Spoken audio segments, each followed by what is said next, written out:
Hi friends, இப்போ நம்ம Pandya stores பார்க்க போகிறோம். பாண்டிய ஸ்டோர்ஸில் வந்துட்டு 2 குடும்பமும் மாறி மாறி அடிச்சுக்க போதும்டா சாமி, என் வாழ்க்கையை வச்சு நீங்கள் பந்தாடாதீங்கடா அப்படிங்கிற மாதிரி ஆயிடுச்சு.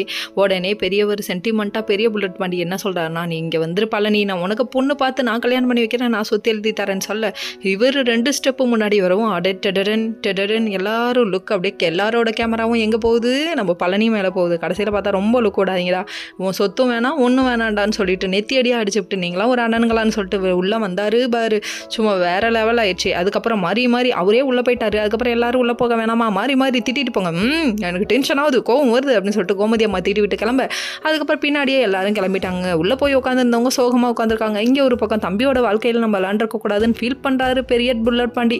பண்ணுறதெல்லாம் பண்ணி போட்டு பச்சை புள்ள மாதிரி மூஞ்ச வச்சுக்க வேண்டியது அப்படிங்கிற மாதிரி ஆயிடுச்சு. பாட்டியோட வருத்தம் உங்களுக்கு புரியுதாடா, அது அடிமாடுங்களா எரும மாடுங்களா அப்படிங்கிற மாதிரி ஆயிடுச்சு. எத்தனை சொல்லி என்ன ஆகுறது, இவ்வளோ பெருசாக இருக்கீங்க, மூளை மட்டும் வளரவே இல்லையே அப்படிங்கிற மாதிரி ஆயிடுச்சு. அதுக்கப்புறம் வந்துட்டு நம்ம பழனி அப்செட்டாக இருக்கக்கூடாது, நீ போடா ரெஸ்டர்ரா அப்படின்னு சொல்ல, இப்போ மட்டும் விழுந்து கவனிப்பீங்க, நான் கடைக்கு போகிறேன்னு கிளம்பி போயிட்டாரு. அதுக்கப்புறம் எல்லாரும் அவங்கவுங்க பொழப்ப பார்க்க கிளம்பி போயிட்டாங்க. அதுக்கப்புறம் பார்த்தீங்கன்னா நம்ம பழனி கடையில் இருக்கு. அதுக்கப்புறம் இவர் வழக்கம் போல் இவர் வந்துட்டு வியாபாரத்தை பார்க்க ஆரம்பிச்சிட்டாரு. உடனே ஒரு ஜென்ஸ் வந்தோடனே அவர் விசாரிக்கலையா, அது எப்படி விசாரிக்க கூட புரணி பேசுறத கூட ஒரு பொண்ணை வச்சு தான் பேசுவீங்களாடா, கதையில் கூட ஒரு ஆணை வச்சு பேச மாட்டீங்களாடா, நல்லா வருவீங்கடா அப்படிங்கிற மாதிரி ஆயிடுச்சு. ஃபர்ஸ்ட் ஒரு லேடிஸ் வருவாங்களா, அவங்க விசாரிப்பாங்களா, உங்களுக்கு கடுப்பாயிடுச்சாமா. அடுத்து ஒரு அண்ணன் வருவாங்களாம், போய் பொழப்ப பாருங்கயா அப்படின்னு சொல்லி அனுப்பி விட்டாங்களாமா. நல்லா வருவீங்கடா, நல்லா வச்சு செய்றீங்க அப்படிங்கிற மாதிரி ஆயிடுச்சு. அதுக்கப்புறம் இது உண்மைதானுங்க, நாட்டில் நடக்கிறது 4 பேர் 4 விதமாக பேசுறது, ஐ டோன்ட் கேர்ன்ட்டு போங்க அப்படின்ற மாதிரி ஆயிடுச்சு. Okay friends, next video